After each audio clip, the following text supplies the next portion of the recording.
Well, good Saturday morning. Yes, this is a special episode of Ready Free for Professional Wrestling because the WWE decided to have one massive weekend in Toronto, Canada, as they're doing Money in the Bank and NXT Heatwave. We are literally under 12 hours from Money in the Bank. Ashley, are you going to catch in the briefcase now, or are you going to wait to the end of the show to catch in the briefcase? Um, I don't know. We got kind of a small card, but I think we got some good matches on here.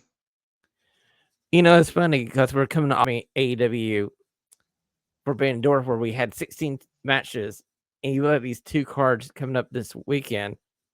There's 11 on two shows. I'm like, where's the matches? I mean, this is more WWE style, though. It allows them to kind of slow down, adds in a lot of like segments and promos and stuff. So I'm sure we'll get a lot of progression stuff going on.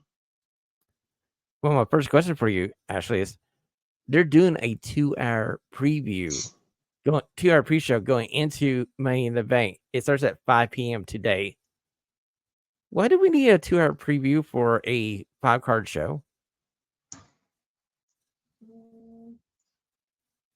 Well,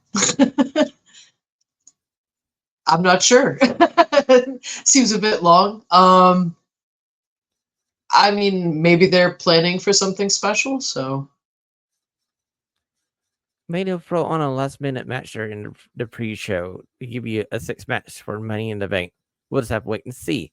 But speaking of Money in the Bank, let's start off with the men's Money in the Bank ladder match. As we have LA Knight, Drew McIntyre, Carmella Hayes, Chad Gable, Jey Uso, and Andrade. Ashley, if I had to let you choose who's going to win this match, who are you going with? Well, my gut would say Drew, but I don't know if we're gonna have some CM Punk shenanigans and him costing Drew again. I would say Drew. Otherwise, I'd probably say maybe Uso. See, my thing is, we were watching SmackDown last night, and we didn't see any of the Bray Wyatt 6 faction on SmackDown. I wonder if they cost Jey Uso this match, and I feel like Money in the Bank always does better with a heel having the briefcase. I'm gonna go out on a limb. I'm going Carmelo Hayes here to be Mellow in the Bank. Honestly, that would be a great call. It would be like a really good move for him. And I think you're right. I think it does work better with the heel, and I think just by like almost by definition of every way it's ever been cashed in, it makes more sense for a heel. I mean, I can only think of one really good face cash in, and that's RVD cashing in on John Cena, where he literally announces ahead of the time to send like ECW One Night Stand. I'm taking my shot. Yeah, honestly, because otherwise, like it's usually after a match, after the champion is already beaten up, and then somebody running in to cash it in, which is it doesn't make any sense for a baby face to do. Exactly. I was watching yesterday morning before I went to work. WWE is doing this 24/7 best Money in the Bank moments on Peacock. And it was funny to see babyface CM Punk run in after the champion had a long match, and he's throwing the big case to the referee going like, ring the bell, ring the bell. I'm like, this is supposed to be a babyface CM Punk casting in. I was like, geez. Yeah, So no, inherently a heel thing, I think. I think it's going to be interesting if they open up with a men's ladder match or the women's ladder match, because usually they always do one or the other. You start with one, then have one later on in the evening. One of these matches are usually really, really good. The other one kind of suffers because you burn through all the spots you can do in a ladder match.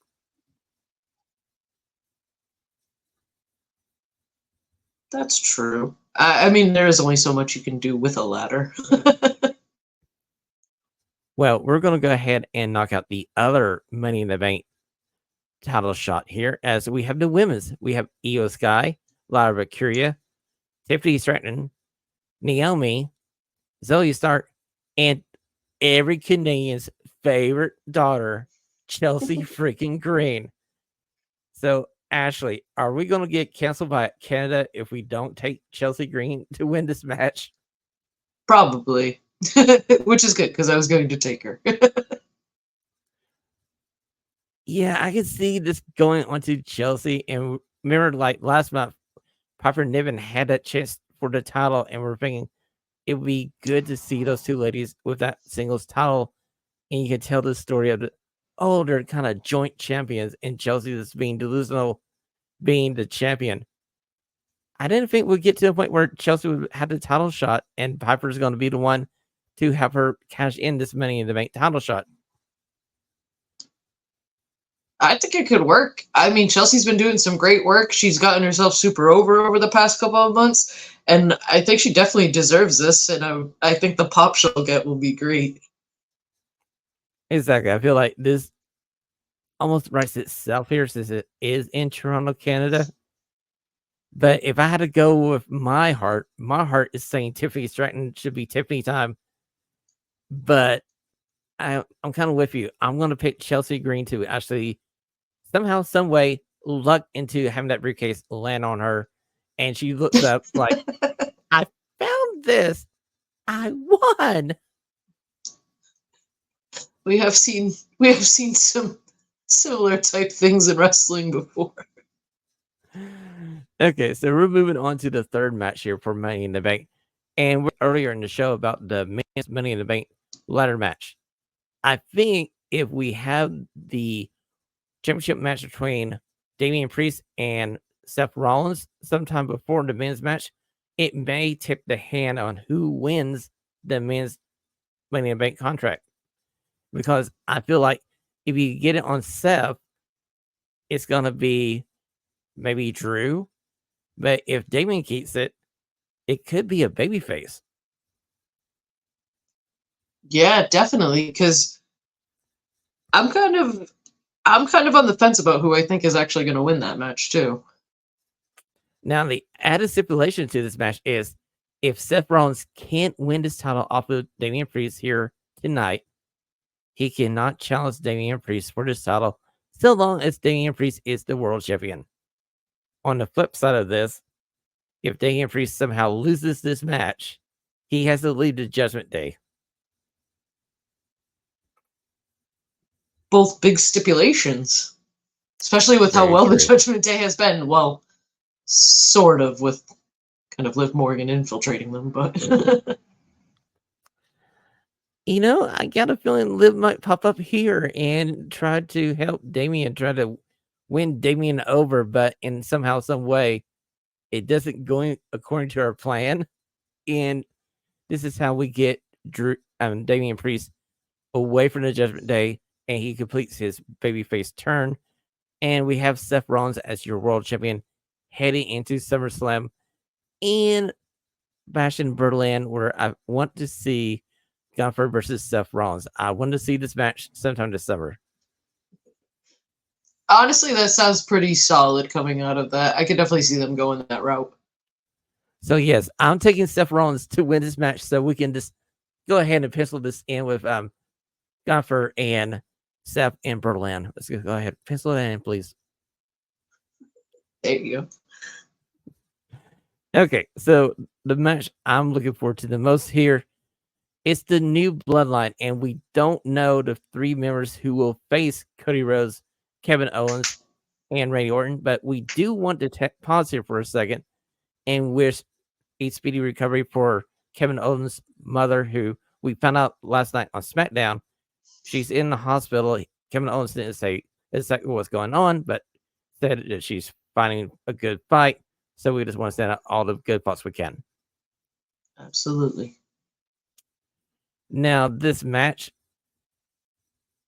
he just formed this new version of the bloodline. And I got to say, the baby faces here are probably going to lose this match. And we may see another member of the new bloodline debut here, as we still have one undebuted family member that they can tap for this match. And they may just need an ace up their sleeve here because they don't have the wise men no more. Because Solo got rid of him last week.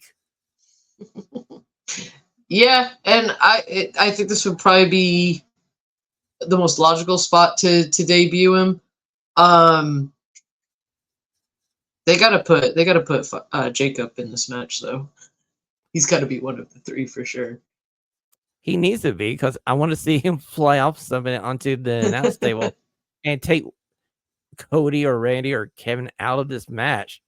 And I feel like he got three strong baby faces here who can eat an L because it's a 6-man tag match. It's definitely on the line here. We have no stipulations.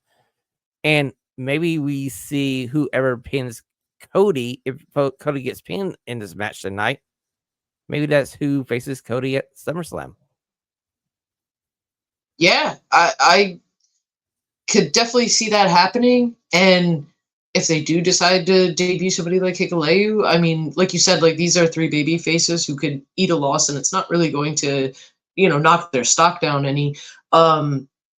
Especially if you have like shenanigans going on, it's certainly not going to hurt anybody.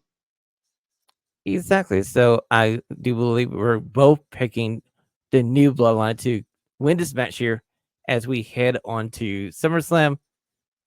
Now, my question for you, Ashley, before we leave this match, did we get a sign or a hint that Roman may be coming back here in Money in the Bank in Toronto this evening, or will that have to be the following SmackDown on Friday night? I'm gonna say we get a hint. Maybe not something too like over the top, but I definitely think we'll get a little something that hints to Roman coming back soon. I was thinking maybe we would have seen something with Paul, but after last week where they took him out, I think it's a little too soon. So I think we see the new bloodline have a moment. They get their moment in the sun, and eventually, if it's not next Friday night, it'll be the following Friday night. Paul backstage at SmackDown go, call Roman Reigns. And here we go. So there's one final match on this Money in the Bank card that we need to talk about. It's the IC title match. It's a Canadian in Sami Zayn versus a second generation Steiner known as Braun freaking Breaker. And Ashley, if Braun doesn't win this match, I will be the one writing because I feel like Braun needs this freaking title. We've been pushing him strong for the last 3 months since he's been on the main roster. Semi, like the baby faces of the other match we just talked about, can eat an L here. It's not going to hurt. He had a nice little run with his IC title. He got to beat Gunther after that long title reign that Gunther had. Let's give this new fresh babyface. I mean, he's acting like he's like a modern day Goldberg. That's the way WWE is treating Braun Breaker right now. So he needs a freaking title, and why not give him the IC title? I agree. I love Sami Zayn, but I can definitely see him passing this title on right now to Braun. They've kind of always been behind Braun, but there's been like a recent push, over the past few months, like kind of getting him back into this picture.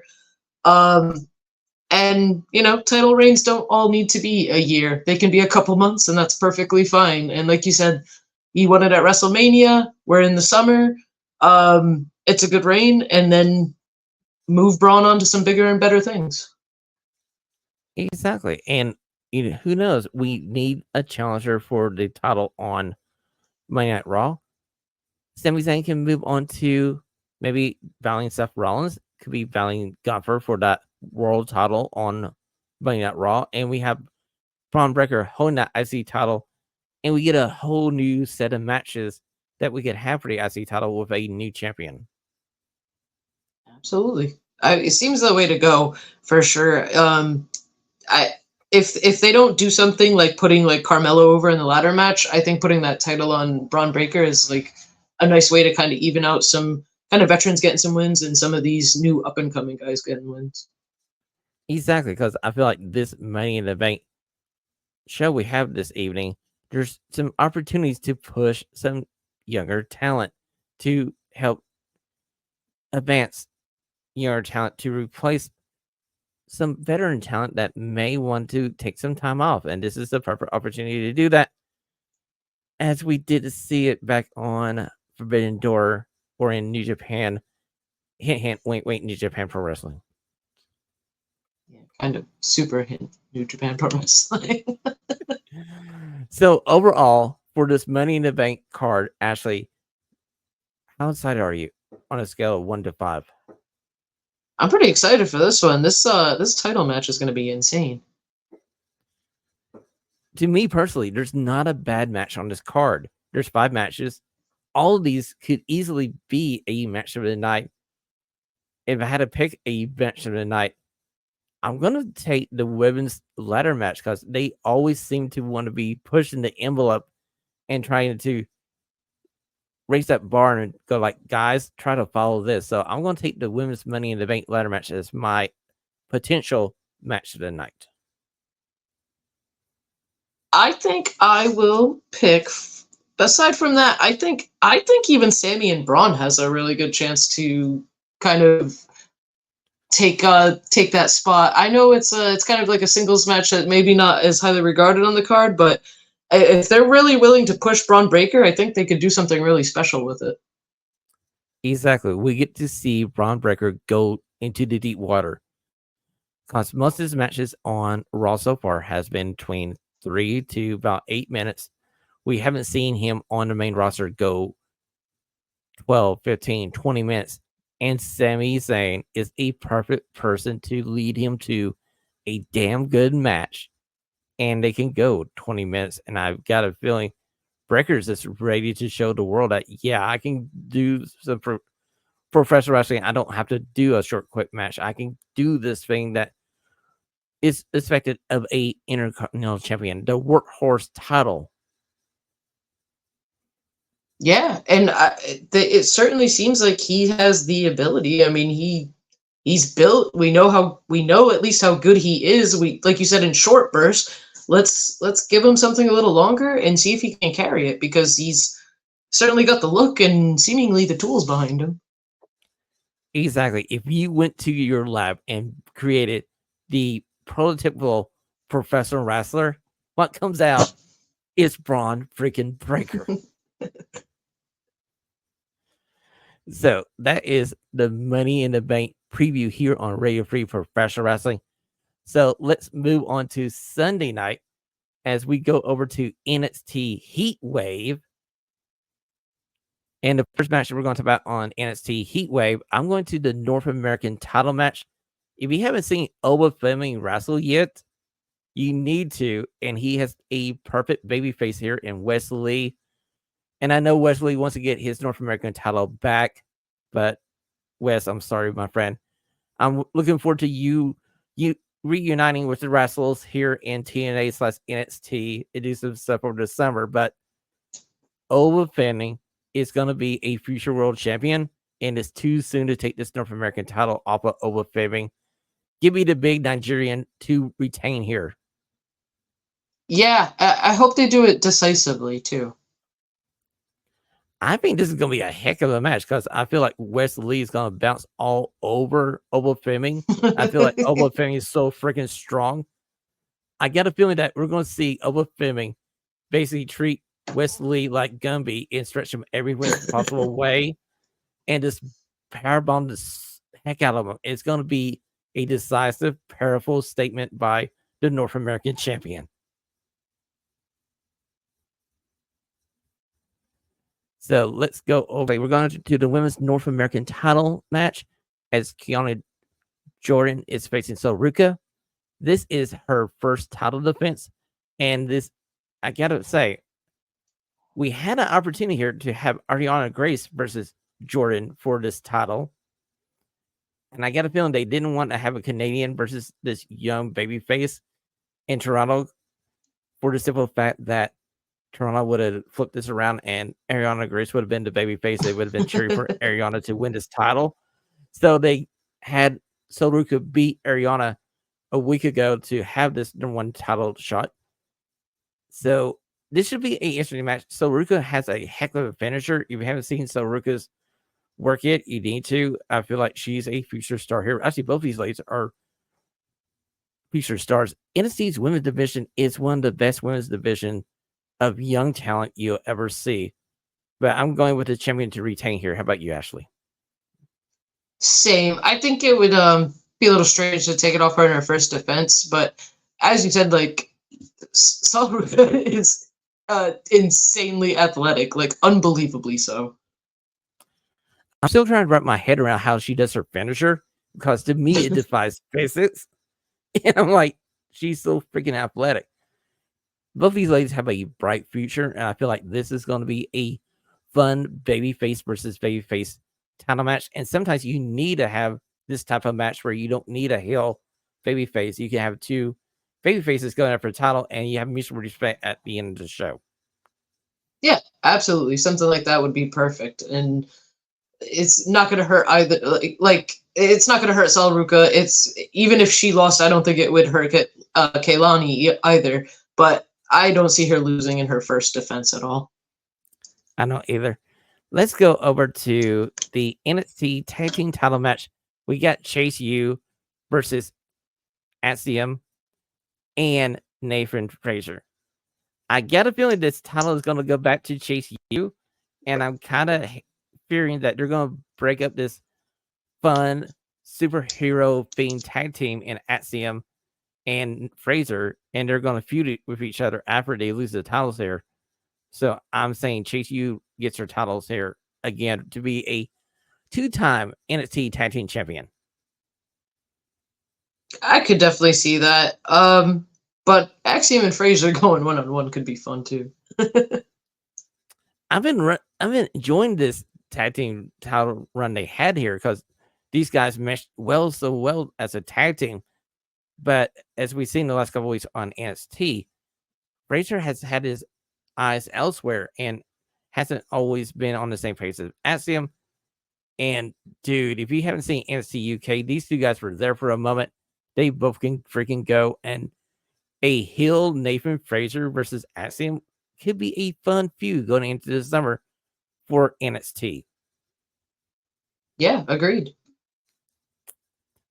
Okay. So we will go over to the women's NXT title match. We have Lola Vice versus Roxanne Perez. Actually, first of all, Roxanne Perez has proven me wrong. She is doing one hell of a job as being a heel. She is freaking great. And I gotta say, this may be the opportunity you can take this title off of Roxanne Perez and give it to Lola Vice if you want to move Roxanne on to the main roster. This might steal the show here. This might be the best match on the card. I could definitely see it. She's been doing some very good work. It would be very interesting if they decided to bring her up to the main roster. Yeah, I can see her going over to Raw. I feel like Raw would be the land that she would go to if she goes to the main roster. Just because there's so many good women on SmackDown, I don't feel like they would want to add her to that group. I feel like Raw would be the better option if you want to showcase Roxanne Perez. But I don't want to go get the champion here. I want to take Roxanne Perez to retain this title. She's going to cheat and still have this title because she's not going to let anybody near this title. Yeah, you're probably right. I could definitely see her picking up the win. Yeah, barring any crazy surprises, I think it's definitely going to be Roxanne. Okay. So we'll go to the Fatal 4-Way for the men's NXT title as we have Trick Williams versus Shawn Spears versus All Eagle Ethan Page, Javon Evans. This match is going to cook. This match is going to be the main event of the card, and this may be the dark horse match of the weekend. Oh yeah, no, this one should be very good. You got some like young guys in there. You got two experienced guys in Ethan Page and Shawn Spears. I don't know who's gonna win. I could see maybe Page getting it, but I don't know if we'll take it off Williams quite yet. See, this is the thing. We're in Canada, and I'm thinking there's going to be at least one title change on both of these cards between Money in the Bank and NXT Heatwave. And I feel like one of them is going to be a Canadian, and I got a feeling that it's more likely with Chelsea Green at Money in the Bank. Because my question to you is, if Trick loses the title here, do you put it on All Eagle Ethan Page? I mean, I would. He would be my choice of the two. I'm sorry, Shawn Spears. Yes, I was a Ty Dillinger fan. I'm wearing the T-shirt right now, proving I'm a Ty Dillinger fan. But I would say if he'll have to win this match, it'd be Ethan Page. Honestly, I think it could be. I feel like they've been doing a lot to try to present Ethan Page as a big star in NXT, and like, especially for somebody who just came in from the other company and stuff like that. I feel like he was pushed right to the top. He's in the title scene. I feel like it could be like a really good moment. I think he might be my pick. I know I'm torn between Trick and All Eagle Ethan Page, and I feel like taking this title off of Trick here is fine because it's a 4-way match. He doesn't need to be pinned to lose the title. So you could take him out somehow, some way. Say Shawn Spears does something, throws him through the announce table, throws him through the ring announcer timekeeper place. He doesn't recover. And I know you got Jamal Adams as this hot young baby face, and you don't want maybe not to pin him. I could see Spears be here being the person to take the pin, and Ethan Page pin Spears to win the title. Yeah, I could definitely see something like that happening. I think maybe I just kind of want Ethan Page to win as well. So, I got to say, All Eagle Ethan Page has been in NXT for around about 3 months. And inside of 3 months, he has had a better run than his 3+ years with the other company. I hope they can like kind of take advantage of him there in NXT and use what he's got to offer, because I that's what I think AEW will miss. I think this is Ethan Page having an opportunity to show the other company that, look at me, this is what you missed out on, and I'm just going to go balls to the wall here. And that's why I feel like this match is going to be a showcase. And you can break this match off into pairs going into the fall. You can have really like 8 different combinations of matches here. Yeah. Okay, so there's one final match we're going to talk about. And yes, I literally saved the pre-show match for Heatwave to the last just because I'm biased. As we have Ariana Grace having her first premium live event in her hometown of Toronto, Canada. And Carmen Petrovich is also Canadian. They're both having their first match in Toronto. So I'm so excited for these two ladies to have this opportunity.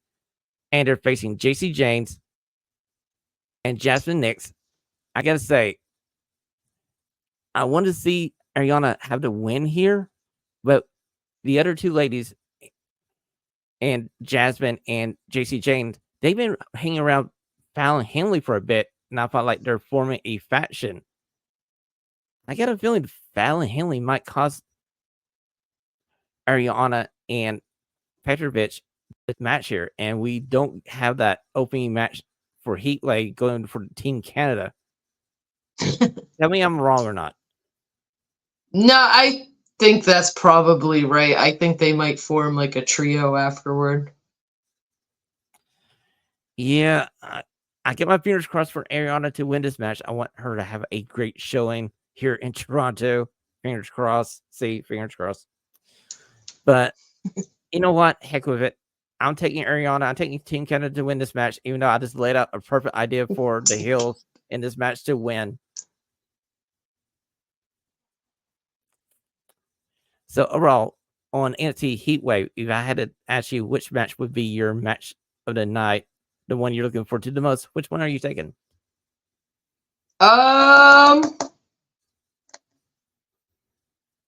I think I might agree with the way you said earlier. I think Roxanne and Lola Vice could be match of the night. Well, to me personally, when I saw Lola Vice do that spinning back elbow and just knock the heck out of Roxanne Perez, I was going like, I think this is the one I'm picking for the match of the night because that was kind of wicked, and I gotta think she might be the person to take this title off of Roxanne if you want to have a different direction to go. And it's crazy to think that Lola Vice is a babyface in this storyline, but she is. She had a great promo on the Go Home show for NXT, talking about her mom and how all this wraps around. So, yeah, I'm with you. I'll take that as my sleeper match of the night. So, that has been your NXT Heatwave preview here on Radio Free Professional Wrestling as we cover everything on this massive wrestling weekend in Toronto, Canada. Ashlee, any final thoughts before we call it a day? Just that we should have two very good shows coming up. You know, it's funny to think that we were so mixed feeling about Forbidden Door, and here we are a week later. We're looking at the WWE and two cards on two separate nights, and we're both freaking excited, and we're both thinking these cards are destined to not fail. Yeah, I think they got some good stuff on here. So, like I said, I think we got two good shows coming up, and there should be some. I think some like good stuff coming up after too, like with like story progressions and things like that. I agree. I feel like this is going to be a fun wrestling weekend.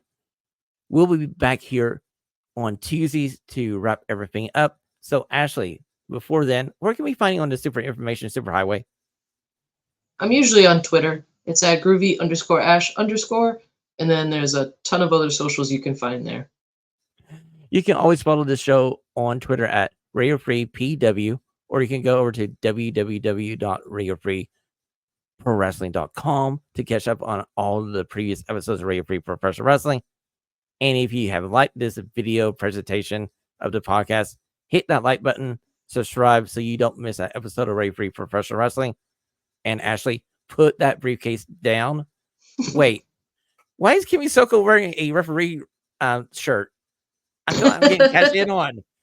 Sorry, ladies. Bye. Heel move.